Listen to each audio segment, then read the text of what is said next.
Everyone, welcome to my channel. তো আজকে চলে এসেছি নতুন একটা ভিডিও নিয়ে। তো আজকে আমি বানাবো ভেজিটেবিল চপ। এর আগে মা অনেকবার বানিয়েছে, আমি ফার্স্টবার বানাচ্ছি, তো সেটাই তোমাদের সাথে শেয়ার করব। এখানে গাজর নিয়ে নিয়েছি, বিট আর কাঁচা লঙ্কা, ধনেপাতা আর মটরশুঁটি। আগে গাজর আর বিটটা ভালো করে কেটে খোসা ছাড়িয়ে নিয়ে আর গ্রেটার নিয়ে নিয়েছি, গ্রেটার দিয়ে গ্রেট করে নেব। গ্রেট করে নিলে ভালো হয়, নরম হয়ে যায় তাড়াতাড়ি। এখানে দেখতেই পাচ্ছ বিট আর গাজর দুটোই আমার গ্রেট করা হয়ে গেছে। তারপরে আমি এখানে আদা আর কাঁচা লঙ্কাটা কুচি করে নেব। আর এখানে নিয়ে নিয়েছি সব কিছু। এখানে বাদাম নিয়ে নিয়েছি, বাদামটাকে আমি ভেজে নেবো, এটা কাঁচা বাদাম। আর ধনেপাতাটা কেটে শুধু পাতাগুলো নিয়েছি, ডাটাগুলো আমি নিইনি ধনেপাতার। তো তারপর এখানে আমি আলু সেদ্ধ বসিয়ে দিয়েছি। আলু সেদ্ধটা হতে সময় লাগবে, ততক্ষণে বাকি কাজগুলো করে নিই। এখানে একটা বাটির মধ্যে নিয়ে নিলাম 2 চামচ কর্নফ্লাওয়ার আর 2 চামচ বেসন দিয়ে, তার মধ্যে দিয়ে দেবো হচ্ছে স্বাদ মতো নুন, আর দিয়ে দেবো হচ্ছে একটু গোলমরিচ গুঁড়ো। নুন আর গোলমরিচ গুঁড়ো দিয়ে ভালো করে মিশিয়ে আমি রেখে দেবো। এখন জল দিয়ে গুলবো না, কারণ জল দিয়ে গুললে আবার কর্নফ্লাওয়ার থাকে, কারণ কর্নফ্লাওয়ারটা আবার তলায় বসে যায় নিচের দিকে। তাই যখন আমি ওই চপগুলো বানাবো তখন আমি গুলে নেবো। তারপর এখানে নিয়েছি বেডক্রামের মধ্যে নুন আর গোলমরিচ দিয়ে এটাকেও মিশিয়ে আমি সাইডে রেখে দিলাম। দিয়ে তারপরে এখানে দেখতে পাচ্ছ আলুটা সেদ্ধ হয়ে গেছে, আমি এখানে আলুটা নিয়ে ম্যাশ করে নিয়েছি। আর এখানে কড়াতে তেল বসিয়ে দিয়েছি। ভাজা বাদামটা আমার কাছে শেষ হয়ে গেছে, ওই জন্য কাঁচা বাদাম ছিল, মা বললো কাঁচা বাদামটা ভেজেই দিয়ে দিতে। তো কাঁচা বাদামটা ফার্স্ট আমি তেলে দিয়ে ভালো করে ভেজে নেবো, লাল লাল করে একদম মচমচে করে ভেজে নেওয়ার পর তুলে নিয়েছি।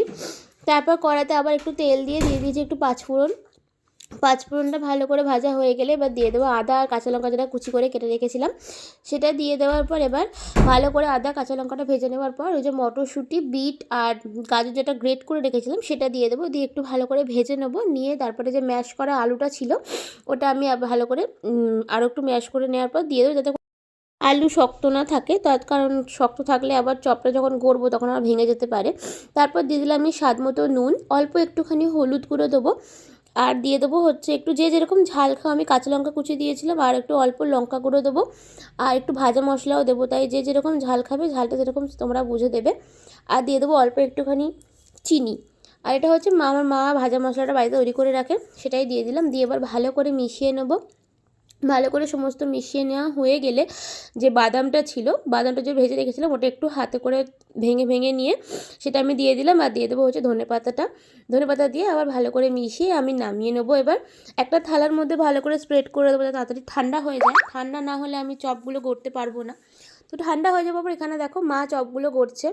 তো মা চপের আকারগুলো গড়ে নিচ্ছে। তারপরে আমি ব্যাটারে ডুবিয়ে ব্রেডক্রামে কোট করে নেবো, নিয়ে রেখে দেবো খানিকক্ষণ।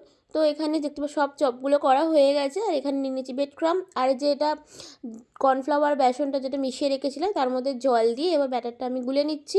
তো এটা ভালো করে গুলিয়ে নেওয়ার পর এবারে ফার্স্টে আমি যে চপগুলো করেছি চপগুলো ফার্স্টে দেবো হচ্ছে এই ব্যাটার, মানে কর্নফ্লাওয়ার আর বেসনের ব্যাটারে ডোবাবো একবার, দিয়ে তারপর আবার সেটাকে একবার ব্রেডক্রামে কোট করে নিয়ে আবার বেসনে ডুবিয়ে তারপর আবার ব্রেডক্রামে কোট করব। দুবার আমি কোট করব। দুবার কোট করলে একটু কোটিংটা ভালো হয়, একবার করলে বড্ড নরম হয়। তো দেখতেই পাচ্ছ আমি এভাবে সব কটা চপ করে নিচ্ছি।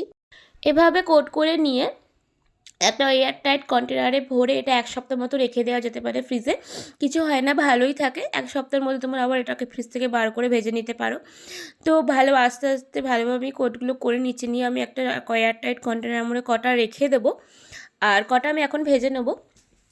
আর ভাজার জন্য সাদা তেলই লাগবে, সাদা তেল দিয়ে ভাজতে হয়, এটা সবাই জানে, বলার কিছুই নেই। তো আমি এখানে 6টা মতো চপ রেখে দিলাম।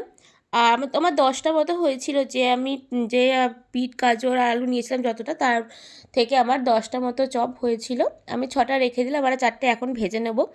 তো আমি এখানে সাদা তেল বসিয়ে দিয়েছি। তেলটা হালকা গরম হলেই আমি চপ দিয়ে দেবো। দুটো দিলাম, আমি অল্প অল্প করেই ভাজবো। তো দুটো দিয়ে ভালো করে গ্যাসটা কমিয়ে দেবো। ফার্স্টে গ্যাসটা কমিয়ে খানিকক্ষণ ভাজবো, ভেজে তারপর একটু লাল লাল হয়ে আসলে আমি গ্যাসটা মিডিয়াম দিয়ে খানিকক্ষণ ভেজে নিয়ে তারপর লাস্টে জোর দিয়ে তারপরে তুলে নেব। তো আর এখানে নিয়ে নিচে দেখো সস আর কাসুন্দি দিয়ে খেতে খুবই ভালো লাগে, আর তার সাথে স্যালাড। তো ভিডিওটা ভালো লাগে লাইক শেয়ার সাবস্ক্রাইব করতে ভুলো না। Thanks for watching.